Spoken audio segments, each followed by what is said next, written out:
Hello everybody, I'm Pastor Randomness, and in today's video, we're going to be doing another devlog.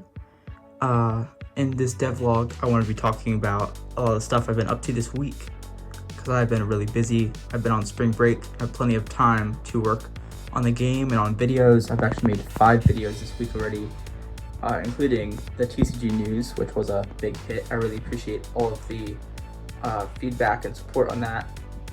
And I started a new event, so you should definitely check that out. The Discord is in the description if you want to join.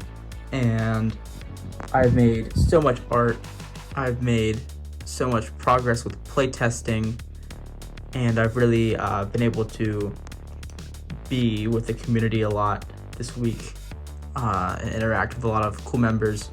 So yeah, without further ado, let's jump in to the video. So we're gonna start with the art.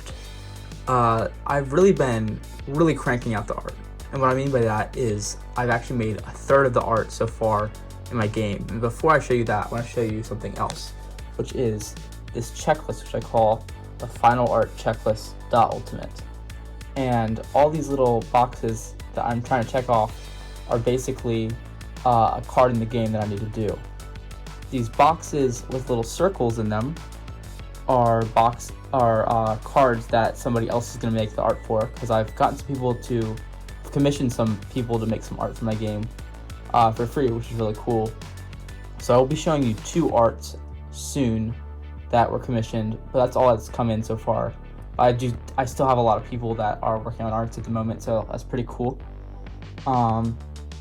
Then these 3 things here, we got commissions, other mediums, and digital art. Those are boxes I check off as commissions come in, and as I use other mediums other than my regular just like colored pencil format to make my art. And yeah, this is final arts, guys. This isn't playtest cards. It's actually going in the game. So the arts have to look good, obviously. So now that I've shown you this giant checklist, I'm gonna show you some art. So here we have. These were the first 2 arts I made, kind of establish the style I would be doing things in for my game.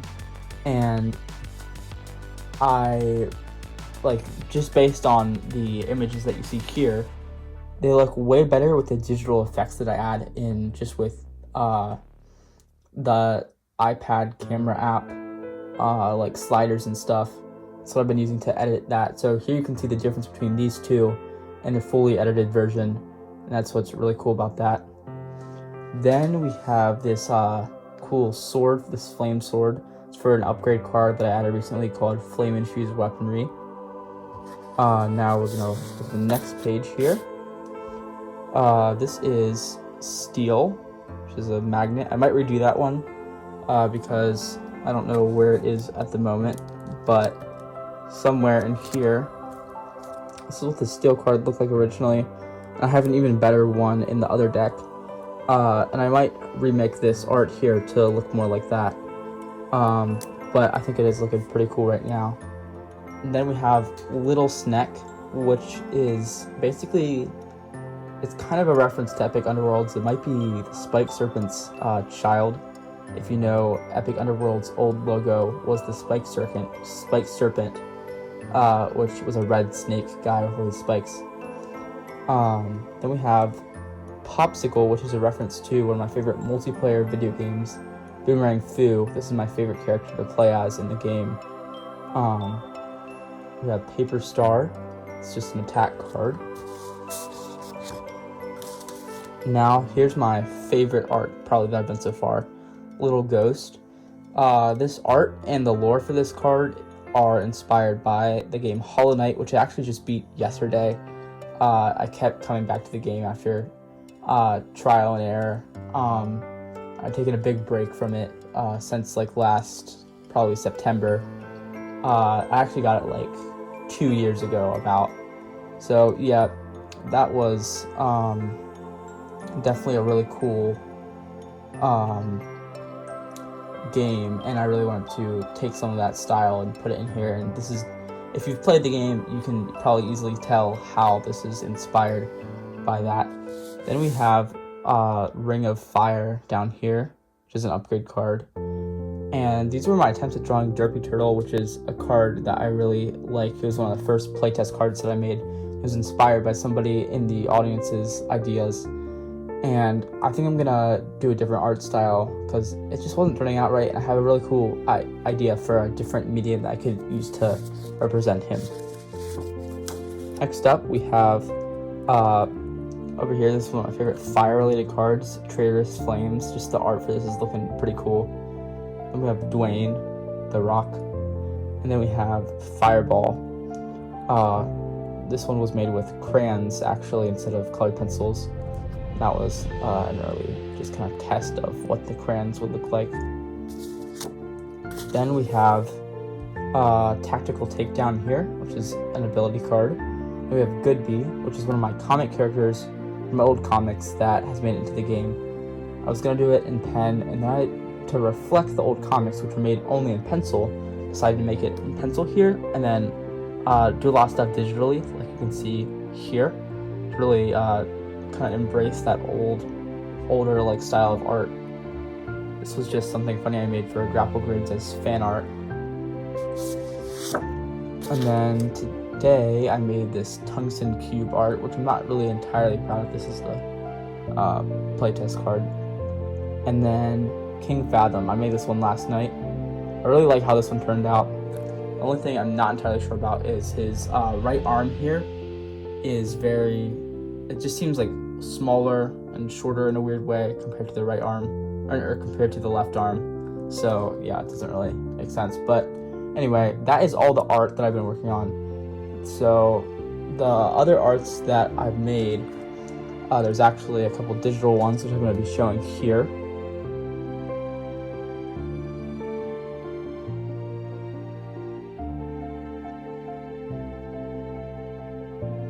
And then some other things that I made. A while back I made the cyborg chicken art.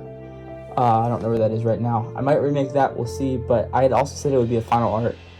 The reason I might remake it is I didn't make it with these colored pencils. I made it with different colored pencils, and there were some mistakes and other stuff in that one.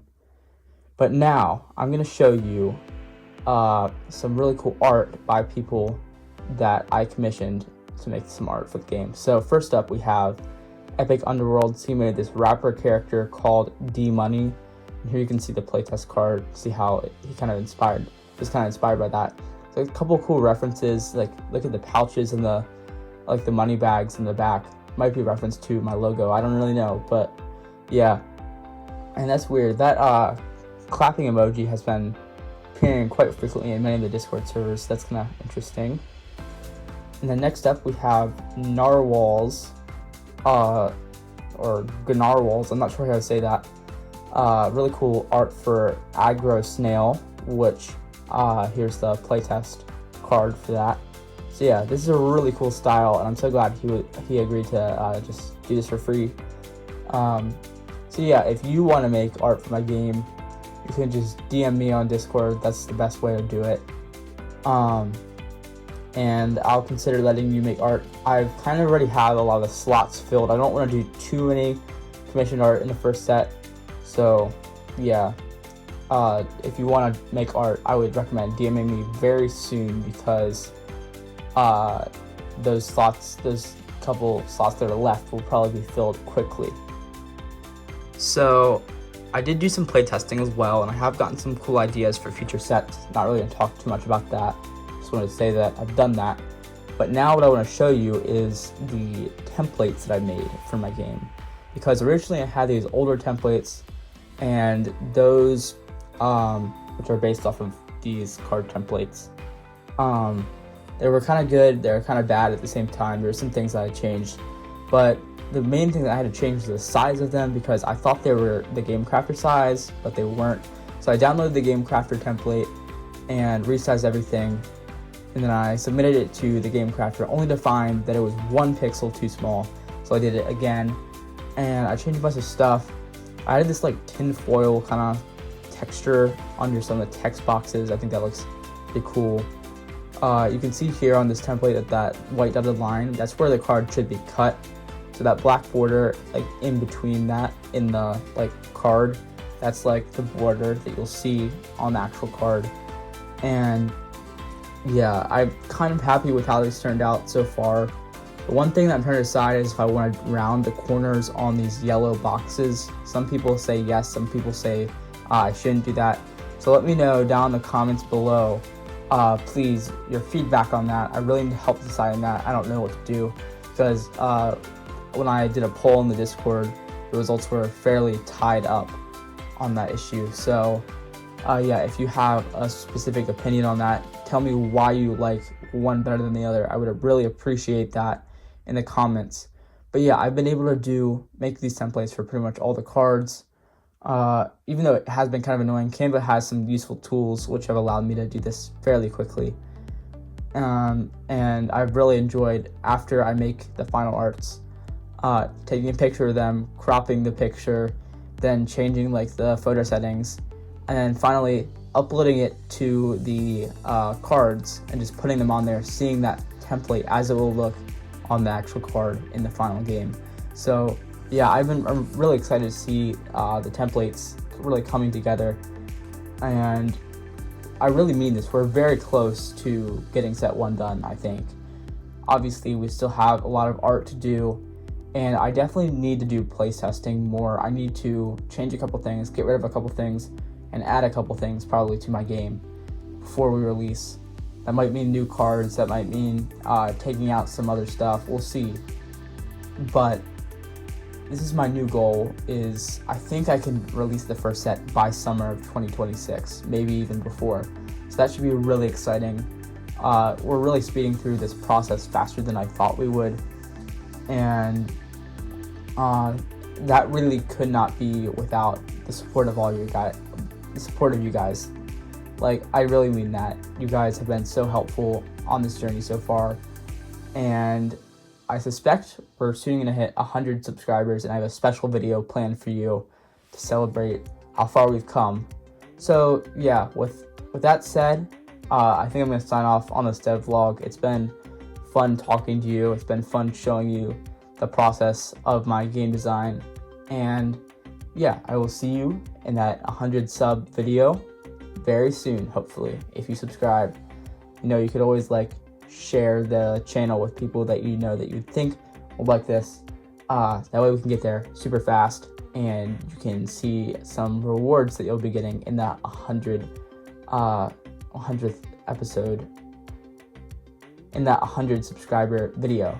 So yeah, without further ado, like I said, I'm going to sign off, and I've been Patrick Randomness, and thank you so much for watching this devlog, and I will see you in that video.